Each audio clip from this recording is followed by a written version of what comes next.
Hey guys, नमस्कार। कैसे हैं आप लोग? उम्मीद करता हूँ अच्छे होंगे। Welcome back to again another video. दोस्तों, आज हम लोग बात करने वाले हैं memorandum explain the provisions in the finance bill 2023। यानी कि आज हम लोग जो बात करने वाले हैं वो बात होगी एक्चुअली बजट के ऊपर, जो 1 फरवरी 2023 को बजट गवर्नमेंट ने रिलीज किया। उसके ऊपर हम लोग वन बाय वन करके डिस्कस करेंगे कि यहाँ पे क्या क्या प्रोविजन इंसर्ट किए गए हैं, क्या क्या फायदे मिलेंगे। तो इन सब पे हम लोग आज चर्चा करने वाले हैं। तो फ्रेंड्स, जैसा कि आप लोगों को पता है कि ये बजट जो आया 1 फरवरी 2023 को आया हुआ है, और ये अप्लीकेबल है एक्चुअली जो फाइनेंशियल ईयर है, फाइनेंशियल ईयर 23-24 के लिए, यानी कि असेसमेंट ईयर 24-25 के लिए। पहली चीज तो ये क्लियर होनी चाहिए कौन सा असेसमेंट ईयर और कौन से फाइनेंशियल ईयर के लिए ये बजट अप्लीकेबल होगा। तो ये बजट जो 1 फरवरी 2023 को आया है, it is actually applicable for financial year 23-24, यानी कि 1 अप्रैल 2023 से टू 31 मार्च 2024 तक ये अप्लीकेबल होगा। ठीक है, ये जितने भी प्रोविजंस या अमेंडमेंट्स जो भी आए हुए हैं, तो इसी पे हम लोग आज चर्चा करेंगे और वन बाय वन समझने की कोशिश करेंगे कि बजट में क्या क्या आपके लिए एडवांटेज है और क्या क्या थोड़ा सा आपके लिए जो है नेगेटिव इम्पैक्ट डाल सकता है आपके टैक्सेशन रेजिम को लेके। ठीक है, तो आइए वन बाय वन डिस्कस करते हैं। तो फ्रेंड्स, जैसा कि मैं आप लोगों को बताना चाहूंगा यहाँ पे कि फाइनेंस बिल जो 2023 का ये प्रेजेंट हुआ है, इसमें कुछ प्रोविजंस जो है डायरेक्ट टैक्स में जो अमेंडमेंट किए गए हैं, उसी के ऊपर हम लोग चर्चा करेंगे। पहली चीज यहाँ पे ये है, जो चर्चा का विषय होगा एक्चुअली मेनली जो ये बजट फोकस्ड है वो किन किन चीजों को लेके फोकस किया गया है। तो उस पे सबसे पहले हम लोग जानने की कोशिश करते हैं। With view to achieving the above, the various proposal for amendment और organised under the following head. जो प्रपोजल्स या जो भी अमेंडमेंट किए गए हैं वो इन इन हेड में किए गए हैं। पहला, रेट ऑफ इनकम टैक्स में उन्होंने चेंज किया हुआ है। ठीक है, इनकम टैक्स के रेट में चेंजेस हुए हैं। सोशियो इकोनॉमिक वेलफेयर मेजर में चेंजेस किए गए हैं। एज ऑफ कॉम्प्लायंस, मतलब कि जो टैक्स कॉम्प्लायंस हैं वो उसको आसान और बनाया गया है। यहाँ पे जो स्ट्रिंजेंट लॉ थे उनको और थोड़ा सा लिबरल किया गया है। एंटी वाइडेंस ऑफ टैक्स, ठीक है, उसके ऊपर यहाँ पे चर्चा की गई है या इम्प्रूवमेंट किया गया है इसमें। अगला जो इम्प्रूवमेंट किया गया है, improving compliance and tax administration. यहाँ पे जो इनकम टैक्स डिपार्टमेंट के ऑफिसर्स होते हैं उनको कुछ और पावर दिए गए होंगे, कुछ पावर रिड्यूस किए गए होंगे, उनके बारे में यहाँ पे चर्चा की गई है। आगे है रैशनलाइजेशन ऑफ प्रोविजन। या बहुत ज्यादा कॉम्प्लिकेसी की वजह से लोगों को दिक्कत आती थी, उसको और इजी वे में प्रेजेंट किया गया यहाँ पे। और कुछ अदर मेजरमेंट भी यहाँ पे किए गए हैं। तो आइए जरा उसी पे हम वन बाय वन करके बात करते हैं। तो सबसे पहले हम डायरेक्ट टैक्स में जो रेट्स पे चेंजेस आए हुए हैं, जो इंडिविजुअल के लिए फायदेमंद है, यहाँ पे इंडिविजुअल के केस में मैं बात कर रहा हूँ। इंडिविजुअल एचयूएफ वगैरह के केस में, कि नॉर्मली इंडिविजुअल एचयूएफ जो अपना इनकम टैक्स रिटर्न भरते हैं या जो उनकी इनकम है वो कितना टैक्स किस तरीके से उस पर पेमेंट करेंगे। तो फ्रेंड्स, यहाँ पे हम आपको बताने वाले हैं पहले तो जो टैक्स रेट जो पहले के थे। ठीक है, पहले का जो टैक्स रेट है उसको हम यहाँ पे पहले चर्चा करेंगे। तो सबसे पहले यहाँ पे टैक्स रेट में अगर हम बात करें, on satisfaction of certain condition as per the provision of this section 115 BAC। देखिए, जो टैक्स टैक्स का रेजिम था दोस्तों, वो दो तरीके से मूव करता था। कब से? फाइनेंशियल ईयर, सॉरी, जो असेसमेंट ईयर 21-22 से लेके और 23-24 तक असेसमेंट ईयर 21-22 से लेके 23-24 तक यहाँ पे जो है एक तो ओल्ड टैक्स रेजिम था, ओल्ड टैक्स रेट, और एक न्यू टैक्स रेट इंसर्ट किया गया था। ठीक है, न्यू टैक्स।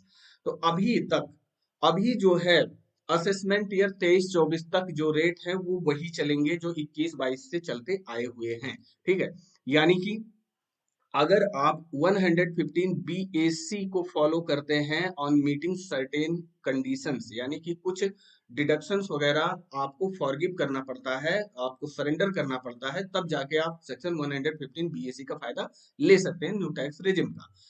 तो ये जो एप्लीकेबल है ये असेसमेंट ईयर 21-22 से लेके 23-24 तक एप्लीकेबल है। 23-24 का मतलब अभी जो अपना इनकम टैक्स रिटर्न मार्च के बाद जो फाइल करेंगे वहां भी ये एप्लीकेबल होगा पुराना वाला रेट, ठीक है। तो पुराना वाला रेट रेट आइए देख लेते हैं। जहां पे आपका टोटल इनकम 2.5 लाख तक है, अप टू 2,50,000, तो वहां पे टैक्स निल। 2.5 लाख से 5 लाख के बीच में है 5% टैक्स। 5 लाख से 7.5 है तो 10% का टैक्स रेट वहां मूव है। 7,50,000 टू 10 लाख के बीच में अगर इनकम फॉल करती है तो उसके बीच का जो इनकम है उस पर टैक्स 15% है।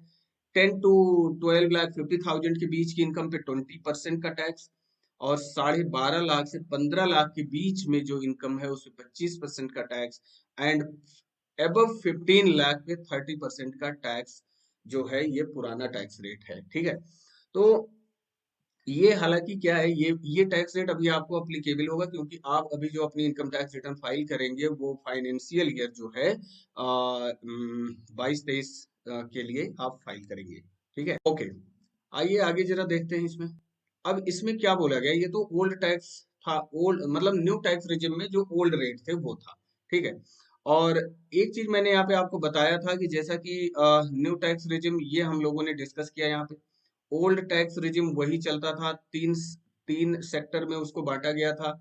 जहाँ पे 60 साल से कोई कम है, 60 साल से ऊपर, 80 साल से कम है, 80 साल से ऊपर है, ठीक है। तो जहाँ पे 2.5 लाख तक निल, 3 लाख तक निल और 5 लाख तक निल की बात की गई थी, तो वो भी रेट यहाँ पे अप्लीकेबल होगा, ओल्ड टैक्स रेट, ठीक है। अब डिपेंड करता है कि आप कौन सा रेट अप्लीकेबल करते हैं अपने ऊपर, क्योंकि वो थोड़ा सा इनकम क्राइटेरिया को लेके वहां पे आपको डिसीजन लेना होता है कि कहाँ पे आपको ज्यादा फायदा होगा। आगे बात करते हैं जहां पे with effect from assessment year 24-25। Assessment year 24-25 का मतलब ये हुआ कि फाइनेंशियल ईयर 23-24, ठीक है। 23-24 से अब इन्होंने क्या कर दिया है, फाइनेंशियल ईयर 23-24 के लिए ये चेंजेस हुए हैं, ठीक है। ये बजट जो 1 फरवरी 2023 को रिलीज हुआ है, ये फाइनेंशियल ईयर 23-24 के लिए है। ये बात थोड़ा सा आप क्लियर करके चलिएगा, यानी कि असेसमेंट ईयर 24-25 के लिए। तो 24-25 के लिए जो नया रेट प्रपोज किया गया है 115 बीएसी में, वो रेट कुछ इस तरीके से यहाँ पे काम करेगा। यहाँ पे बोला गया है कि भाई अप टू 3 लाख निल, पहले क्या था 2.5 लाख तक निल था, लेकिन अब इन्होंने 3 लाख तक निल यहाँ पे कर दिया है, 50,000 रुपए का और रिलैक्स दे दिया।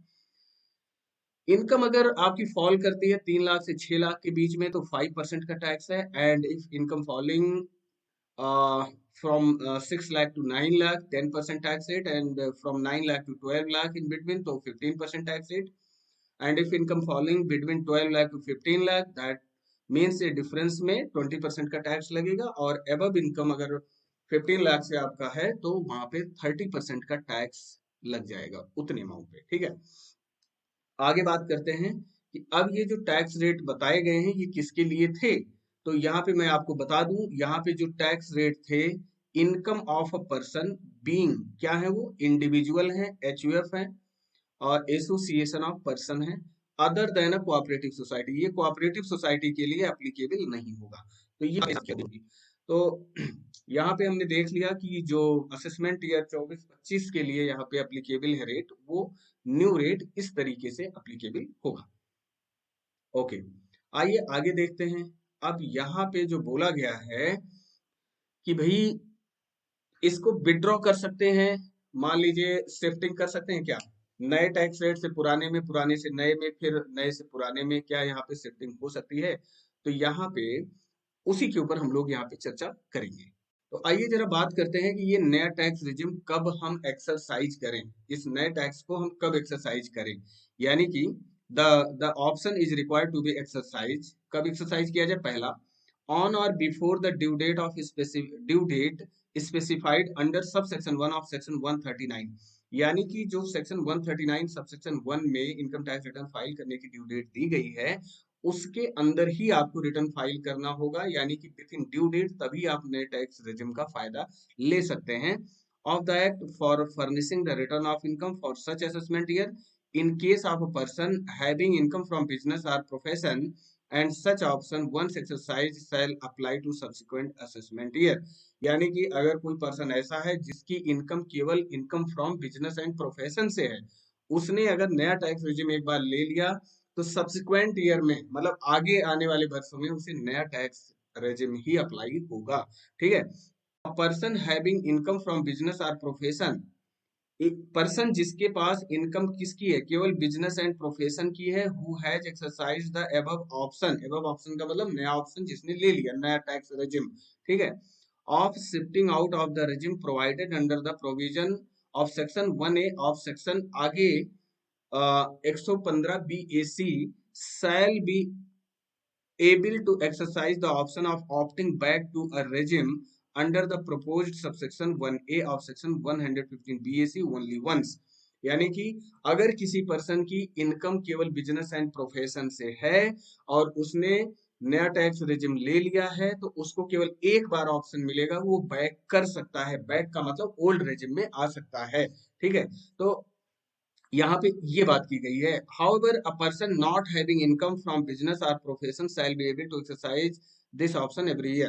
अब यहाँ पे ऐसा पर्सन जिसके पास कोई बिजनेस प्रोफेशन की इनकम नहीं है तो वो नया पुराना करके चल सकता है, जो भी टैक्स रेजिम ले वो शिफ्ट कर सकता है एक रेट से दूसरे रेट पर। ठीक है। ये चीज है यहाँ पे। अब अगला जो टैक्स रेट में चेंजेस किए गए हैं वो बात की गई है कोऑपरेटिव सोसाइटी के लिए। ठीक है। कोऑपरेटिव सोसाइटी के लिए तो आइए देखते हैं कोऑपरेटिव सोसाइटी पे क्या टैक्स यहाँ पे एप्लीकेबल किया गया है, जो नया टैक्स था 115 BAD में जो नया टैक्स रेजिम आया था। ठीक है। तो अगर हम बात करें तो 21-22 से यानी कि असेसमेंट ईयर 21-22 और ऑनवर्ड के जो भी असेसमेंट ईयर रहे हैं उस पे जो टैक्स इनका रहा है वो 22% एप्लीकेबल होता था पहले। ठीक है। लेकिन अब 1/4/2023 से यानी कि फाइनेंशियल ईयर 23-24 के लिए इन पे टैक्स जो है 15% का इम्पोज कर दिया गया है। अब बात को समझिए। तो under propose new scheme section 115 BAE of the act a new manufacturing cooperative society, अब यहाँ पे ध्यान रखना न्यू मैन्युफैक्चरिंग कोऑपरेटिव सोसाइटी की बात की गई है, सेटअप ऑन और after 1 April 2023 which commences manufacturing or production on or before 31st March 2024, जिन्होंने अपना प्रोडक्शन 31 मार्च 2024 से पहले शुरू कर दिया है, and does not avail of any specified incentive और डिडक्शन, और गवर्नमेंट के किसी इंसेंटिव या डिडक्शन का उन्होंने अवेलमेंट यानी कि फायदा नहीं लिया है, तो ये लोग मे ऑप्ट टू पे tax at concessional rate of 15%। यानी कि अब ये पहले 22% था, अब ये कंसेशनल रेट 15% हो गया है, स्पेशली किसके लिए, न्यू मैन्युफैक्चरिंग कोऑपरेटिव सोसाइटी के लिए। अब यहाँ पे अगला सवाल ये है कि भाई आपने फाइनेंशियल ईयर 23-24 के लिए नया टैक्स रेजिम तो बता दिया कि 3 लाख तक नील, फिर अलग अलग स्लैब ऐसे दिए गए हैं, तो क्या इन पे ओल्ड टैक्स रेजिम भी एप्लीकेबल होगा फाइनेंशियल ईयर 23-24 के लिए? जी हाँ, उसी के ऊपर हम लोग बात करने वाले हैं। यहाँ पे बोला गया है tax rate under part one का मतलब है ओल्ड टैक्स रेट जो थे, ओल्ड टैक्स रेट। ठीक है। ओल्ड टैक्स रेट की बात यहाँ पे की गई है और the first schedule applicable for the assessment year 23-24, यानी कि जो ओल्ड टैक्स रेजिम था, ओल्ड टैक्स रेट थे वो फाइनेंस असेसमेंट ईयर 23-24 के लिए एप्लीकेबल थे, ऑनवर्ड भी वही रेट एप्लीकेबल होंगे। तो यहाँ पे बोला गया है कि भाई जो individual HUF association of person, body of individual artificial judicial person है, ठीक है, जुडिकल पर्सन है, तो उन पे क्या बोला गया कि part 1 of first schedule to bill provides following rate of tax. क्या क्या रेट प्रोवाइड करते हैं, आइए देखते हैं जरा। पहला ये कह रहे हैं कि भाई वो इंडिविजुअल एचयूएफ और एवरी एसोसिएशन ऑफ पर्सन और body of individuals weather incorporated और नॉट, और इनकी एज वगैरह की अगर बात करें तो 60 साल से कम है, तो उनपे बोला गया 2.5 लाख तक नील है। ठीक है। 2.5 लाख से 5 लाख तक 5% वही रेट चलेगा जो पहले था, 5 लाख से 10 लाख के बीच में 20% का टैक्स, और एबव 10 लाख अगर इनकम है 30% का टैक्स वहां पे मूव करेगा। ये रेट पहले भी थे, कोई यहाँ पे नया बदलाव नहीं किया गया है। ठीक है। आगे बात करते हैं। In case of every individual being resident in India, resident की बात की गई है, ठीक है, resident in India who is of the age of 60 year और more but less than 80 year at any time during the previous year. अच्छा, एक चीज यहाँ पे मैं बताना भूल गया आपको कि यहाँ पे जो है रेजिडेंट की बात की गई, यहाँ पे ये वाला रेट जो है नॉन रेजिडेंट के लिए भी अप्लीकेबल हो जाएगा, ये वाला रेट, ठीक है, ये वाला रेट नॉन रेजिडेंट के लिए, एज चाहे जितनी हो उसकी। अब यहाँ पे बोला गया कि उनकी age less than 80 year at any time during the age of 60 year और more but less than 80 year है, मतलब 60 और 80 के बीच में वो रन कर रहे हैं।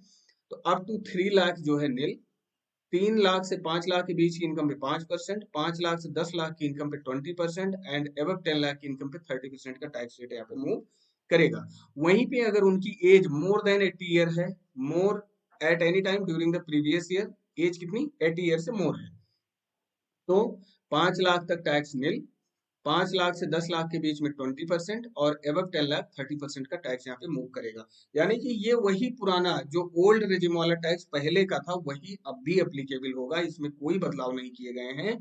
सिर्फ फाइनेंशियल ईयर 23-24 के लिए जो टैक्स रेट में बदलाव किया गया है वो न्यू टैक्स रिजिम जो फॉलो कर रहे हैं उनके लिए वो चेंजेस किए गए हैं, ठीक है, न्यू टैक्स रेट में बदलाव किए गए हैं। ओके, अब आगे आते हैं कोऑपरेटिव सोसाइटी के लिए। अभी तक आपने मैन्युफैक्चरिंग कोऑपरेटिव सोसाइटी के बारे में रेट पढ़ा था, जहां पे 22% के बजाय 15% का रेट वहां पे उनके लिए हो गया है।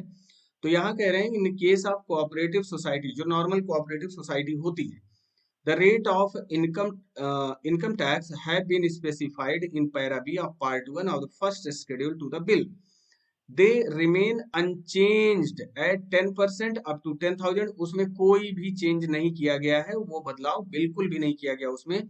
जहां पे 10,000 तक की इनकम पे 10% का टैक्स लगता था और 10,000 से 20,000 के बीच में अगर इनकम है तो उस पर 20% और above 30,000 and 30% in excess of 30,000, ठीक है, तो ये टैक्स रेट यहाँ पे था। फर्म के लिए जो है, in case of firm, rate of tax has been specified in para C of part 1 of the first schedule to the bill, they remain unchanged at 30%। यानी कि फर्म पे जो 30% का रेट पहले था वही आज भी इस पे रहेगा, ठीक है। लोकल अथॉरिटी की बात करें तो लोकल अथॉरिटी पे भी ये रेट जो है अनचेंज्ड है, यहाँ भी कोई चेंज नहीं किया गया है, वो भी 30% पे ही उनपे टैक्स लगाया जाएगा। अब आइए बात कर लेते हैं इंडिविजुअल पे जो सरचार्ज एप्लीकेबल होगा उसके ऊपर। तो सरचार्ज के केस में पहले बात करते हैं कि जहां पे total income means including income by way of dividend और income under the provision of section 111 A and 112 और 112 ए, यानी कि यहाँ पे कैपिटल गेन की बात की गई है, जहाँ पे लिस्टेड सिक्योरिटीज वगैरह को सेल करके आप इनकम जनरेट करते हैं, तो उस इनकम को जोड़ के यहाँ पे टोटल इनकम की बात की जा रही है। अगर टोटल इनकम क्या बोला गया है कि exceeding 50 lakh but not exceeding 2 crore, यानी कि 50 लाख से 2 करोड़ के बीच में है, अप टू 2 करोड़, तो यहाँ पे जो रेट ऑफ सरचार्ज होगा 10% का सरचार्ज यहाँ पे लगेगा ऑफ सच इनकम टैक्स, यानी टैक्स के ऊपर सरचार्ज लगाया जाएगा 10% एक्स्ट्रा। ओके, अब वहीं पे बोला गया है कि भाई अगर इनकी टोटल इनकम, इंडिविजुअल्स वगैरह की टोटल इनकम अगर वो एक्सीड करती है 1 करोड़, सॉरी यहाँ पे 1 करोड़ था, 2 करोड़ की बात हमने कर दी, 1 crore rupees but not exceeding 2 crore rupees at the rate of 15% of such income tax, यानी कि अगर आपकी जो टोटल इनकम है मूव करती है कहाँ से, 1 करोड़ से 2 करोड़ के बीच में, तो आप पे जो सरचार्ज है वो 15% का यहाँ मूवमेंट होगा। आगे बात कर लेते हैं कि अगर टोटल इनकम यहाँ पे exceeding 2 crore rupees but not exceeding 5 crore rupees, यानी 2 करोड़ से 5 करोड़ के बीच में है, ठीक है, 2 करोड़ से 5 करोड़ के बीच में अगर इनकम है तो रेट ऑफ 25% का सरचार्ज यहाँ पे लगाया जाएगा, ठीक है। अब यहाँ पे 25% जो है वो टैक्स अमाउंट पे निकाला जाएगा सरचार्ज, ठीक है। आगे बात किया गया है कि अगर टोटल इनकम आपकी एक्सीड करती है 5 crore rupees at the rate of 37% of surcharge, अब यहाँ पे बोला गया है कि 5 करोड़ से अगर इनकम आपकी एक्सीड करती है तो 37% का यहाँ पे सरचार्ज मूव करेगा। आई थिंक ये बात क्लियर है। अब एक पॉइंट यहाँ पे और बताया गया है कि भाई having total income including the income वही 111A 112 and 112A exceeding 2 crore rupees but is not covered under clause 3, यानी कि इसमें वो कवर नहीं हो रहा है, ठीक है। और 4 इसमें वो कवर नहीं हो रहा है। The rate of 15% of such tax, यानी कि 15% का सरचार्ज लगेगा। अब यहाँ पे बात को समझो, अगर मान लो वहां पे टोटल इनकम उसकी केवल केवल कौन से हेड की इनकम से है, 111A से है, प्लस 112 से है, प्लस 112A से है, ठीक है। तो अगर केवल उसकी इनकम इन्हीं 3 धाराओं में आती है टोटल इनकम, और तो ऐसे केस में यहाँ पे सरचार्ज रिस्ट्रिक्ट कर दिया जाएगा 15% तक। ये वाली बात कही गई है, राइट। उसके बाद अगर हम बात करें हेल्थ एंड एजुकेशन सेस जो आप पे चार्ज किया जाता है वो 4% ही मूव करेगा, इसमें कोई बदलाव नहीं किया गया है। For assessment year 23-24 health and education cess is to be levied at the rate of 4% on the amount of tax so computed inclusive of surcharge wherever applicable in all cases. No marginal relief shall be available in respect of such cess. यानी कि ये तो understood है कि surcharge पे जो cess है उस पे कोई मार्जिनल रिलीफ अप्लीकेबल नहीं होती है, लेकिन जो सरचार्ज है वो टाइप से 4% चार्ज किया जाएगा। यस, अब यहाँ पे रिबेट 87A की बात कर लेते हैं। जैसे पहले क्या होता था कि अगर आपकी जो टीआई है टोटल इनकम अप टू कितना होता है, 5 लाख तक अगर है, ठीक है, तो वहां पे 5 लाख तक अगर इनकम होती है तो 12,500 का टैक्स कैलकुलेट करके आता है। तो यहाँ पे 12,500 के टैक्स को जो है रिबेट दे दिया गया था, रिबेट दे दिया गया था 12,500 का अप टू 5 लाख की इनकम तक अंडर सेक्शन 87A में, ठीक है। 87A में रिबेट दे दिया गया। तो यहाँ पे यही चीज देखना है कि हमें कि 87A वाली रिबेट में कुछ छेड़छाड़ की गई है कि नहीं की गई है। पहले बात करते हैं under the provision of section 87A of the act, an assessee being an individual resident in India having total income not exceeding 5 lakh, जिसकी टोटल इनकम 5 लाख से एक्सीड नहीं करती है, is provided rebate of 100% of the amount of income tax payable, यानी कि 12,500 जो tax आता था पूरा 100% यहाँ पे टैक्स में रिबेट मिल जाता था। An individual having income till 5 lakh is not required to pay any amount of tax, यानी कि जिस पर्सन की इनकम अप टू 5 लाख थी उन्हें कोई टैक्स देने की जरूरत नहीं थी, ठीक है। तो अब यहाँ पे जो अमेंडमेंट किया गया है फॉर असेसमेंट ईयर 24-25 यानी कि फाइनेंशियल ईयर 23-24 के लिए, ठीक है, onward, an SSC being an individual resident in India whose income is chargeable to tax under the proposed subsection 1A, section 115 BAC shall now be entitled to rebate of 100% of the amount of income tax payable on the total income not exceeding 7 lakh. अब बात को यहाँ पे समझिए कि पहले जो TI थी वो 5 लाख तक पूरा 100% यहाँ पे जो टैक्स निकल के आता था पूरा रिबेट मिल जाता था 87A में।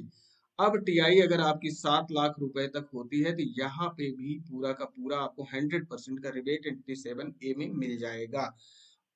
क्लियर। तो यहाँ पे इसका मतलब है 7 लाख की इनकम तक कोई टैक्स नहीं देना है, यहाँ पे इसका ऑब्जेक्टिव ये है।